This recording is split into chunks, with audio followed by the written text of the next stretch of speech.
Bonsoir à tous. Vous savez que dans le judaïsme, il y a beaucoup de discussions. Les gens ils divergent surtout. Et parfois, on rencontre même des divergences entre Dieu et les sages. La Parasha Vayakel apporte un épisode de divergence entre Moshe et Dieu au sujet de la construction du tabernacle. Une des pièces du tabernacle, de la maison, du temple, la maison de Dieu qui a été construite par le peuple d'Israël dans le désert et qui est décrite dans Parashat Vayakel, c'est le bassin d'ablution des mains et des pieds des Kohanim, appelé le Kior. C'est-à-dire que le Kohen, le sacerdote, il rentrait dans le sanctuaire et avant de faire un service quelconque, en venant de l'extérieur, il devait laver ses mains et ses pieds. Donc il y avait donc un bassin en cuivre où il y avait 12 robinets tout autour. Ça permettait plusieurs Kohanim en même temps de se laver les mains et les pieds et entamer leur service. La Torah, dans Parashat Vayakel, nous raconte que Moshe il a fait ce bassin à partir des marot atzovot, ce qui signifie des miroirs, tzovot au féminin, du mot tsava, armée, c'est-à-dire le miroir des femmes qui se sont rassemblées autour du tabernacle pour faire don de leur miroir personnel. C'est avec ces miroirs-là qu'il a été construit le Kior, la pièce avec laquelle les Kohanim, qui sont déjà saints, sanctifiés par Dieu, ils devenaient encore plus purs et ils pouvaient à ce moment-là accéder au service du temple. Les sages apportent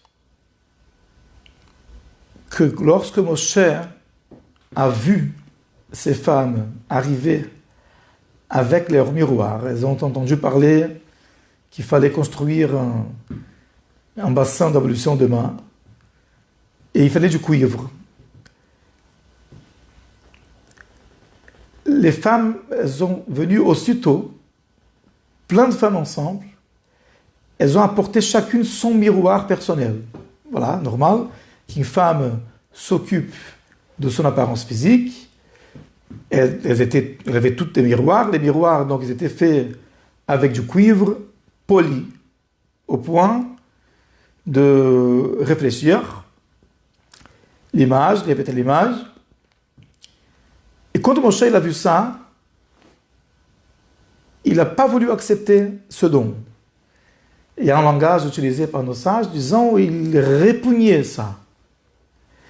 Et il disait, mais ça ne va pas.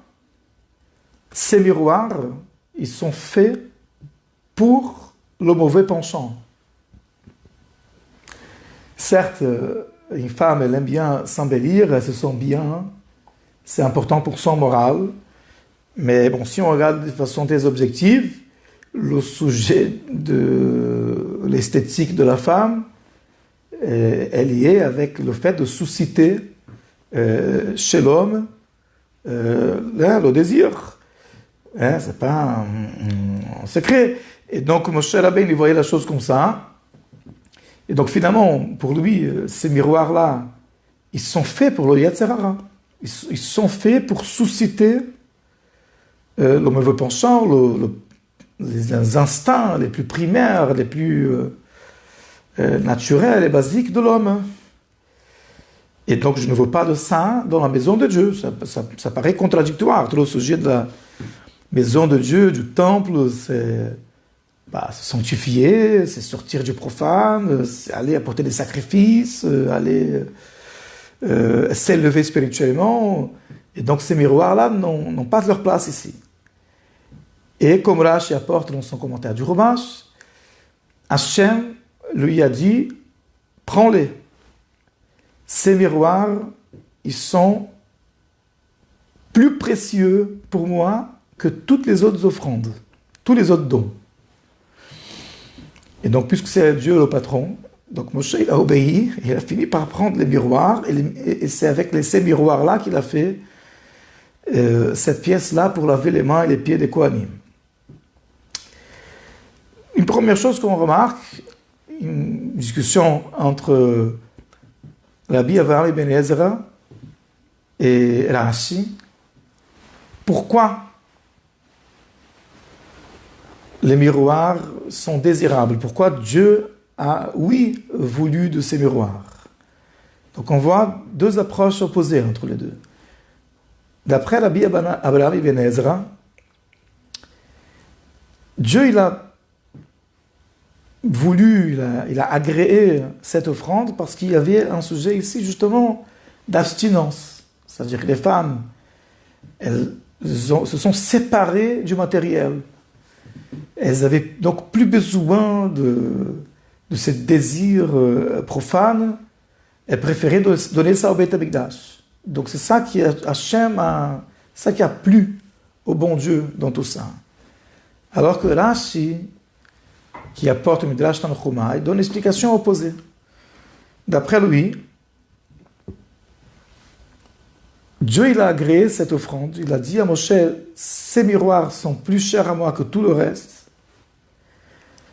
parce que c'est avec ces miroirs que ces femmes-là ont renouvelé le peuple juif dans leurs périodes les plus sombres. Tout simplement. Lorsque le peuple était asservi, esclave en Égypte, les hommes travaillaient toute la journée d'un travail brisant. Et ils n'avaient pas la force pour faire quoi que ce soit, pour procréer.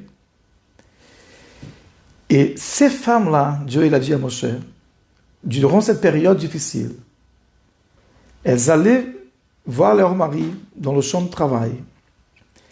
Elles leur apportaient à manger. Elles donnaient à manger, elles donnaient à boire. Et elles sortaient de leur miroir. Elles se regardaient dans le miroir avec leur mari. Et elles disaient, regarde, je suis plus belle que toi. Elles, dans le langage de Rashi, elles séduisaient leur mari. Et dans des endroits discrets, au milieu de ces champs de travail, sous des arbres, dans des endroits discrets, tzniout, comme on dit, elles amenaient, elles suscitaient le désir chez leur mari. Et sur place, elles concevaient. Et c'est ces enfants-là qui ont vu la mer s'ouvrir à la sortie d'Égypte et qui ont dit, ceci est mon Dieu et je ferai sa louange. Donc ces miroirs-là, Dieu dit à Moshe Rabbeinu, ils sont plus précieux pour moi que toute autre chose. Donc prends-les. Un sikha du Rabbi, un Purim, Tafshin Chaf, 1960, en calendrier civil, où il dit la chose suivante.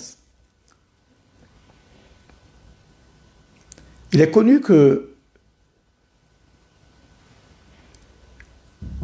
les enfants sont influencés par les pensées des parents pendant l'acte d'intimité qui a créé ces enfants, qui a amené ces enfants dans le monde. Ça, c'est un concept répandu en Kabbalah, en Chassidut. De la même manière que le corps de l'enfant, il se forme par l'union des corps des parents, l'esprit de l'enfant, il est associé avec l'état d'esprit des parents au moment où les parents ont amené cette neshama dans le monde, ont conçu cet enfant. Il y a une histoire avec le rabbi de Kotsk, où quelqu'un lui a dit dans une occasion sur son fils, vous le connaissez ce garçon, vous êtes tout le temps dans les livres, dans la tfila, dans la spiritualité, dans la prière, vous connaissez bien votre fils. Et le rabbi de Kotsk a répondu, bien évidemment que je le connais. Je connais avec quelle pensée je l'ai amené dans ce monde. Je ne sais pas quelle pensée avait le rabbi de Kotsk quand il a amené son fils au monde, j'ai aucune idée. Mais apparemment, c'est des pensées de chat, de sainteté. Et donc le rabbi dit dans cette sira que Hachem dit à Moshe, tu peux penser que ces femmes-là, ce sont des femmes vulgaires, ce sont des femmes matérialistes, attachées au matériel. Mais quand tu vois les enfants qui sont sortis de ce qui est venu de ces miroirs-là, ce sont des enfants qui ont fait face au pharaon, qui ont fui l'Égypte, qui ont suivi Moshe, qui ont traversé la mer, qui ont reconstruit le Beit Hamikdash, le Mishkan. Quand tu vois la conséquence de ce qui a apporté ces miroirs, on peut voir les pensées, les kavanot, l'intention pure, et sincère, qui était derrière tout ça. Donc parfois, on peut voir une personne, on peut la trouver matérialiste, on peut la juger superficiellement, mais c'est ce qu'on appelle en hébreu, mivrana totsa, c'est le critère, c'est la conséquence. Si la conséquence de tout cela, ce sont des enfants qui portent les valeurs du judaïsme, on peut déduire que derrière ces actions-là, il y avait une intention noble, pure, sacrée, sans vouloir dire que le miroir c'est un miroir. Ils ont utilisé pour ce qu'ils ont été utilisés. Et c'est quelque chose de très matériel, mais l'intention derrière ça, c'est pas que du matériel. Il y a derrière tout ça quelque chose de beaucoup plus profond. Et on peut dire que, pourquoi on parle des femmes, les hommes aussi ils ont participé à la conception de ces enfants, mais le fait qu'on la Torah elle apporte des marot à tzovot, les miroirs des femmes, ce sujet de féminin, de tzovot, c'est peut-être lié avec la nature de la femme, qui est toujours d'associer cet acte matériel avec une expérience émotionnelle, avec quelque chose lié avec son âme, avec sa psyché, avec son sentiment. Tandis que chez les hommes, de par leur nature, ils peuvent détacher l'acte matériel du sentiment. Ça peut être deux choses complètement distinctes.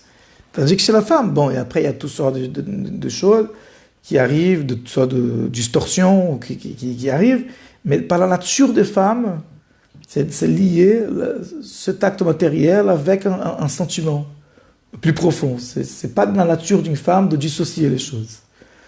Et donc, c'est certainement lié à ce qui est apporté dans la paracha, que ces miroirs-là, même s'ils ont été utilisés pour quelque chose de très matériel, ils cachent en eux une intention très pure et très sacrée, et que Dieu a ordonné à Moshe d'accepter en disant que c'était plus précieux pour moi que tout le reste. Et en fait, le tabernacle, le Mishkan, le sanctuaire qu'on construit pour Hachem dans le désert, puis à Yerushalayim, le Beit Hamikdash, est un prototype, est un modèle de la maison juive. Et dans une maison, il y a la table, il y a le candélabre, il y a les livres, il y a la nourriture, il y a tout ce qui est lié avec la vie matérielle.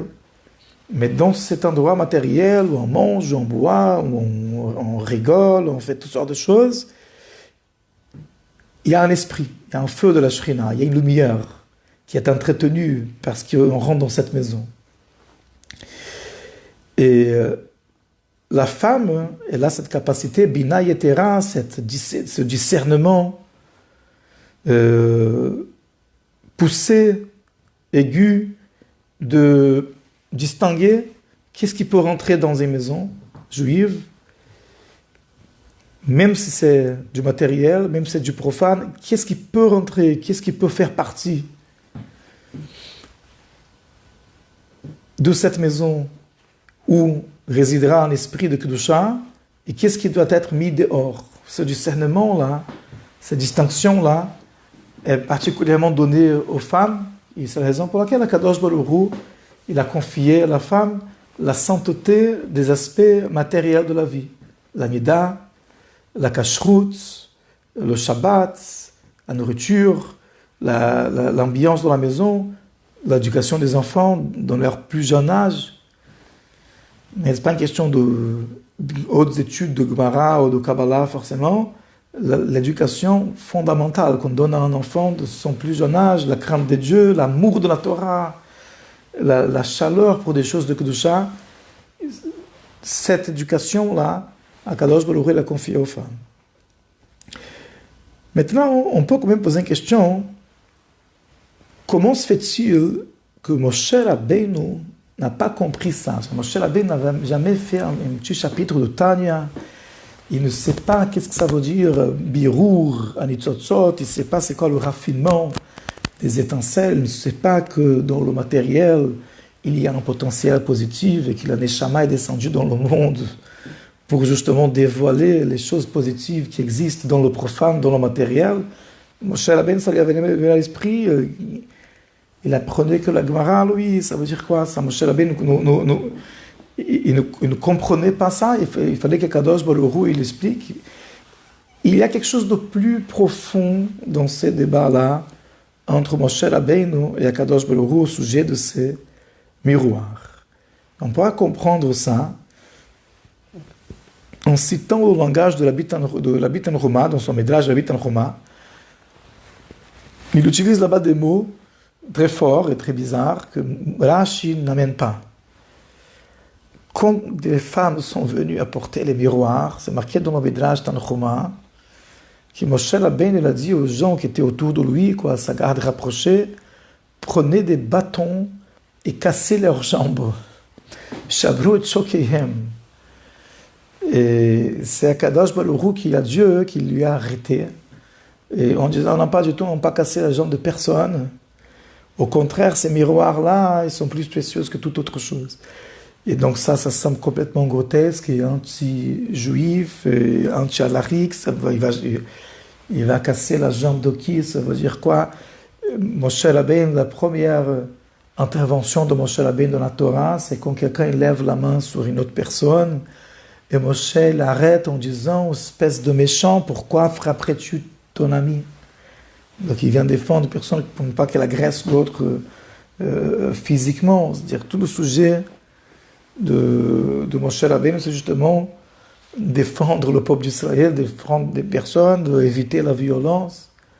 C'est l'amour du prochain. Moshe Rabbeinu, c'est celui qui, dans le parashat Tissa, la semaine dernière, quand il a vu le peuple d'Israël danser autour du veau d'or, 40 jours après avoir entendu la voix de Dieu au mont Sinaï, et que Dieu voulait les exterminer, c'est Moshe Rabbeinu qui s'est interposé, il a dit, si tu ne pardonnes pas à ce peuple, efface mon nom du livre que tu as écrit. Donc Moshe Rabbeinu, le défenseur d'Israël, c'est lui qui aime le peuple d'Israël, c'est lui qui est contre la violence, c'est lui qui nous a enseigné que quelqu'un qui lève sa main, même s'il n'a pas frappé, il lève sa main, il est appelé un rachat, il est appelé un impie. Il va dire de casser les jambes des femmes qui viennent volontairement apporter leurs objets personnels pour construire la maison de Dieu. Ça veut dire quoi ça?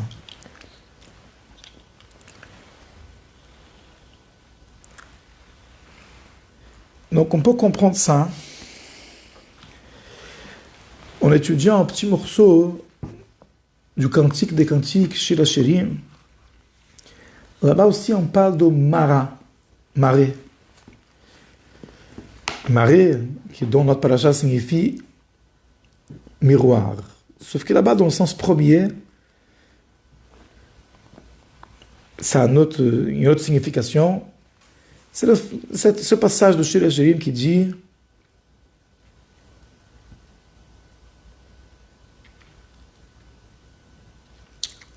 car voilà, l'hiver est passé. Donc c'est chapitre 2, verset 11 jusqu'à 14.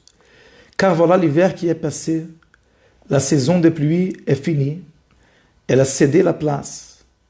Les fleurs se montrent sur la terre, le temps des chansons est venu, la voix de la tourterelle se fait entendre dans nos campagnes. Le figuier embaume par ses jeunes pousses, les vignes en fleurs répandent leur parfum. Debout, mon ami, ma toute belle, et vit un temps. Ce verset-là, qui parle voilà, de printemps, l'hiver est derrière nous, il y a maintenant, ça fait le beau temps, la nature elle se réveille. Spirituellement, ça symbolise une situation favorable où l'âme est épanouie, où on ressent l'amour de Dieu, où on est sensible aux choses spirituelles, où tout marche. Mon ami, ma bien-aimée, ma belle, c'est la Neshama, c'est l'épouse de Dieu, c'est l'âme de chacun de nous. Lève-toi debout, vas-y, avance, viens vers moi. La Neshama vient vers Akadosh Baruch Hu. Tout se passe bien dans le point de vue spirituel. Puis, dans le verset 14, Yonati beragvei asela beseter madriga, ma colombe, c'est une façon d'appeler la Neshama, qui est l'épouse de Dieu, ma colombe est nichée dans les fentes du rocher, cachée dans les pentes abruptes. Laisse-moi voir ton visage. Areni et maraïr, montre-moi ton apparence. Ashmien et colère, laisse-moi entendre ta voix, car ta voix est suave et ton visage gracieux. Et donc la Chassidoute explique ce verset-là, ma colombe est nichée dans les fentes du rocher. Pas d'une situation où la Neshama est empêtrée par la grossièreté du corps matériel et qu'elle n'arrive pas à s'attacher à Dieu comme il faut. Elle n'arrive pas à réveiller ses facultés de conscience, de sentiment envers Akadosh Baruch Hu. La spiritualité devient difficile parce que l'âme est empêtrée dans les désirs matériels, dans les difficultés du corps matériel, de l'âme animale. Et ça, c'est la colombe qui est nichée entre les fentes du rocher, cachée dans les pentes abruptes. Et c'est à ce moment-là que la Torah dit « Montre-moi et maraïr ». Littéralement, ton apparence, mais ça peut être traduit comme mara, le miroir. Montre-moi ton miroir. Qu'est-ce que le miroir il vient faire ici? Donc on explique dans la Chassidoute la chose suivante. Qu'est-ce qu'un miroir? On prend du verre. Le verre il est translucide. Donc quand il y a du verre, on regarde le verre et on voit ce qui est devant nous, c'est-à-dire ce qui nous suit d'après la Chassidoute, ce qui est après nous.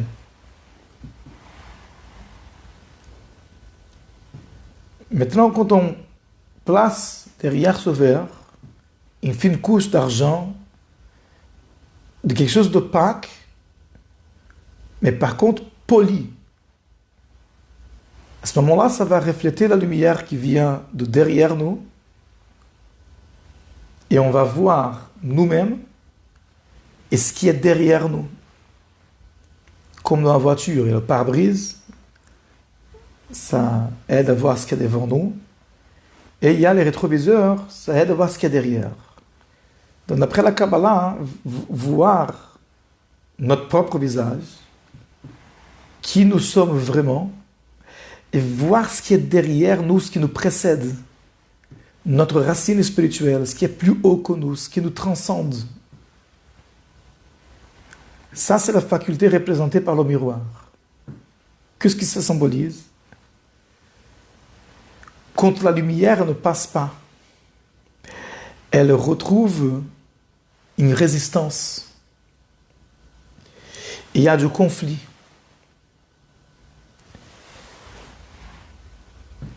Et pourtant, la lumière ne reste pas arrêtée là-bas. Elle va se refléter parce que cette couche opaque a été polie, elle a été raffinée. Ça va nous permettre de voir qui nous sommes vraiment et des niveaux spirituels à notre racine qui ne seraient jamais révéler autrement. Ce que ça signifie, c'est que lorsque les choses vont bien spirituellement, lorsqu'on arrive sans difficulté à se lever le matin, à aller à la tefila, à étudier la Torah, à faire des mitzvot, et qu'il n'y a pas de problème, ça c'est comme une glace, une vitre transparente. Et donc ça nous permet de voir clair, mais seulement ce qu'il y a devant nous. L'apparence des choses, les choses matérielles, les choses dans une façon superficielle. Mais lorsqu'on rencontre la résistance, comme la lumière qui ne peut pas dépasser la vitre parce qu'il y a quelque chose qui l'arrête, mais que finalement, lorsque cette matière qui résiste à la lumière, elle est polie, elle est raffinée, ce qui symbolise que cette résistance du monde matériel, on la travaille pour la vaincre et on transforme la matérialité du corps en quelque chose qui est un réceptacle à ce qui est plus haut, à l'intention divine. Quand on est investi dans un corps matériel et qu'il y a des difficultés, mais que ce corps matériel, on le travaille et on le met à service de quelque chose de plus élevé. Et ça c'est symbolisé par le polissage de ce métal-là qui va refléter à ce moment-là la lumière. Là, ça nous permet de nous voir qui nous sommes vraiment comme dans un miroir. Parce que c'est seulement quand vous luttez pour quelque chose que vous découvrez qui vous êtes vraiment. Et quelles sont vos capacités, quelles sont vos forces. C'est seulement lorsque la lumière ne passe pas facilement, elle trouve de la résistance, et qu'il faut faire un travail de polissage, de raffinement, pour ressortir la lumière de cette situation-là. Ça nous permet de voir ce qui est derrière nous, c'est ce qui nous précède, les facultés les plus profondes de notre âme.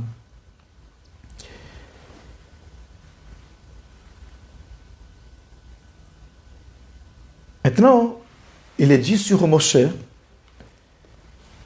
qu'il est différent des autres prophètes.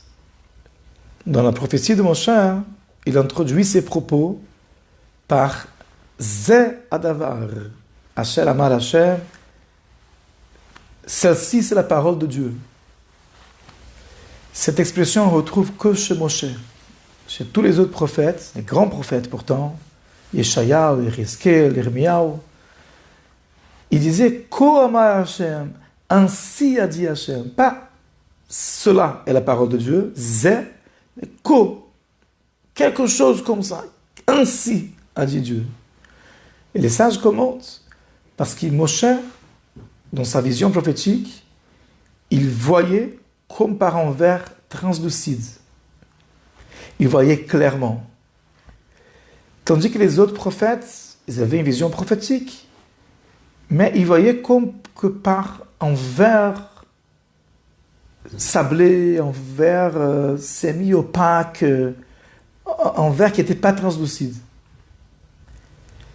Ils voyaient des choses, ils voyaient des messages, ils communiquaient avec Dieu, mais pas avec la même clairvoyance que Moshe. Étant donné que Moshe Rabbeinu, son niveau était celui de la transparence, de la lumière, de la spiritualité. Moshe Emet, Vetorato Emet, tout son sujet c'était Torah.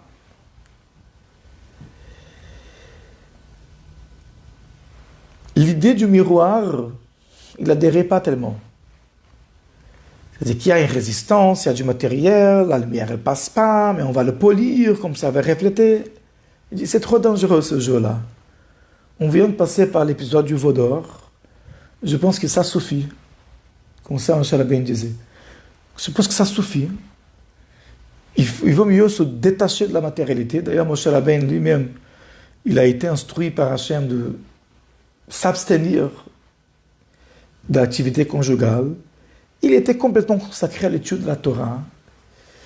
Et il pensait que on ne joue pas avec le feu, on ne peut pas s'investir dans le matériel et dire que c'est les Shem Shamaim. Dans tout état des causes, dans le tabernacle, ça n'a pas sa place. Au tabernacle, je veux des choses translucides, transparentes, clairvoyantes. Comme les tzadikim, il n'y a pas de désir matériel, il n'y a pas aucune attirance, aucun intérêt. Un tzadik, c'est quelqu'un qui n'a aucune attirance au matériel. C'est ça qui symbolise Moshe Rabbeinu. A priori, il ne s'intéresse que par le spirituel. Donc, quand ces bonnes femmes elles sont venues avec leurs miroirs, parce qu'elles ont utilisé le miroir, les Shem Shamaim, elles ont fait ce qu'elles ont fait avec les miroirs, parce qu'elles avaient une intention derrière ça. Donc, finalement, l'intention était profonde. Moshe Rabbeinu dit merci beaucoup, mesdames. Pas ici, je pas de ça. Comme dit le Shirachirim, l'hiver est passé, le veau d'or, il est derrière nous. C'est le moment du printemps, c'est le moment de la lumière, c'est le moment de la spiritualité. Gardez vos miroirs, s'il vous plaît. Chez vous, ne les amenez pas ici à la yeshiva, à la synagogue, au tabernacle. Et ça, c'est au point, prenez des bâtons, cassez leurs jambes. C'est-à-dire, c'est un symbole. Il ne parlait pas de violence physique. Les jambes ici signifient la partie inférieure du corps. La partie liée avec l'intimité, avec la matérialité. Pour entrer dans le tabernacle, pour entrer dans la Kedusha, il faut casser ça. On ne peut pas, il faut se détacher de ça. C'est comme je dis, casser les jambes, il faut casser, il faut se détacher de ça.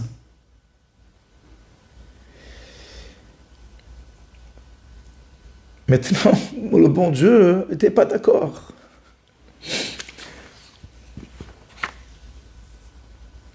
Le bon Dieu, il a dit, mais c'est ça mon but. Moi, si je voulais la pureté et la perfection, j'aurais jamais créé le monde. Ce que Dieu il a voulu, c'est que dans la matière, dans l'imperfection, dans la difficulté, on puisse retrouver du raffinement dans le matériel. Même si ce n'est pas parfait. Ce n'est pas le même niveau de sainteté que la yeshiva. Mais si je voulais une yeshiva, j'aurais écrit que des anges. Bon, la yeshiva, c'est nécessaire. Heureusement qu'il y a des yeshivot, parce que non, tout ça, ça n'existerait pas. Mais voilà, moi, Akadosh Baruch Hu, il a dit, mais ce qui m'intéresse, c'est juste voilà, le scoop, c'est l'innovation, c'est que dans le matériel, dans ce qu'il y a de plus grossier, il y a là quelque chose de raffiné, il y a quelque chose de subtil, il y a quelque chose de profond. C'est ça que j'aime, c'est la lumière qui naît de l'obscurité, qui se trouve dans l'obscurité. La matière opaque du cuivre qui est poli, qui reflète de la lumière, qui nous permet de voir encore des choses qu'on n'aurait jamais pu voir sans ça. Et donc, on peut dire, ça, j'ai pas vu ça sur texte, mais je pense qu'on peut associer ça, ça ressemble un petit peu à la marloque et à la discussion qu'on retrouve dans la Gemara entre Rabbi Yochanan et Rabbi Abahu. Rabbi Abahu dit, là où les justes parfaits, ils arrivent, les repentants, les Baalei Tshuva ne pourront jamais arriver. Rabbi Abahu dit ça, c'est moins populaire. On ne dit pas ça tellement dans les conférences. Mais c'est marqué dans la Gemara. Rabbi Abahu dit, les Baalei Tshuva, ils sont très mignons, très gentils, il n'y a pas de problème. Mais là où les tzadikim mourim, là où juste parfait, qui ne connaît que la Kedusha, il arrive, un Baal Tshuva ne pourra jamais arriver. Ça ressemble à ce que dit Moshe Rabbeinu. Moshe Rabbeinu dit, l'avantage de la lumière du spirituel pur, sans obstacle. Maintenant, Rabbi Yochanan n'est pas d'accord. Rabbi Yochanan a dit exactement le contraire. Les tzadikim, ils sont bien mignons, on les adore. Maintenant, במקום שבעלי תשובה עומדים, אין צדיקים גמורים יכולים לעמוד שם. Là où le Baal Tshuva il tient, un juste parfait ne pourra jamais se tenir. Rabbi Yochanan il dit ça. Le Baal Tshuva est plus grand. le tzaddik ne pourra jamais atteindre l'endroit où atteint un Baal Teshuvah, quelqu'un qui a fauté et qui est revenu, qui a utilisé cet éloignement, il a transformé en soif de sainteté. Cette énergie du Baal Teshuvah, le tzaddik amour ne pourra jamais avoir. Et les deux avis apparaissent dans la Gemara parce qu'il me semble clair, les deux avis ont raison. C'est-à-dire, il y a quelque chose chez le tzaddik que le Baal Teshuvah ne pourra jamais atteindre. Et vice-versa. Il y a une puissance, il y a une intensité, il y a une profondeur chez le Baal Teshuvah que le tzaddik, il n'a pas l'occasion d'atteindre. Il n'a pas eu besoin, il n'a pas l'occasion d'aller dévoiler ses ressources dans sa neshama. Les deux, ils ont raison. Maintenant, l'Alacha est comme Rabbi Yochanan. Le Rambam, il apporte ça dans son livre d'Alacha, Yad HaChazaka, dans Ilchot Teshuvah.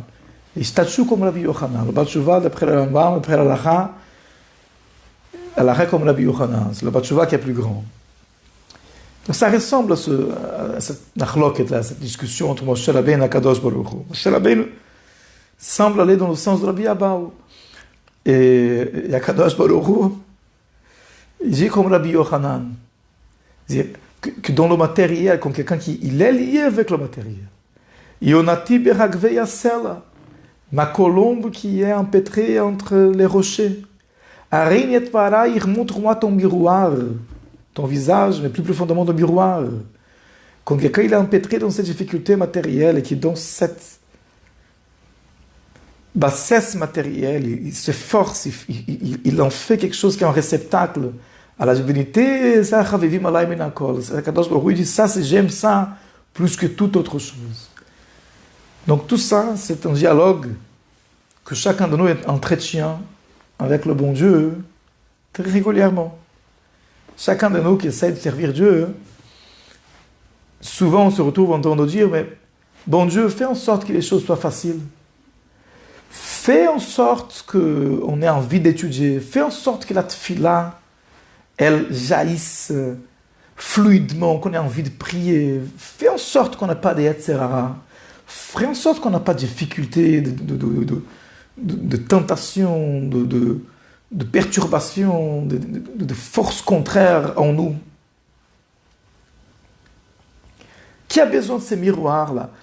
Prenons la vitre transparente. Et vraisemblablement, Kadosh Baruch Hu, il ne peut pas toujours, il écoute. Kadosh Baruch Hu, il nous met dans notre chemin de difficultés, de la grossièreté, de ce qui relève du négatif, quelque chose qui tire de l'autre côté. Parce que Kadosh Baruch Hu dit que dans la matérialité, on puisse servir Hachem, on puisse mettre une kavana, une intention, dans des choses profanes. Ça, c'est plus précieux pour moi que toute autre chose. Et Shabbat Shalom, et à bientôt.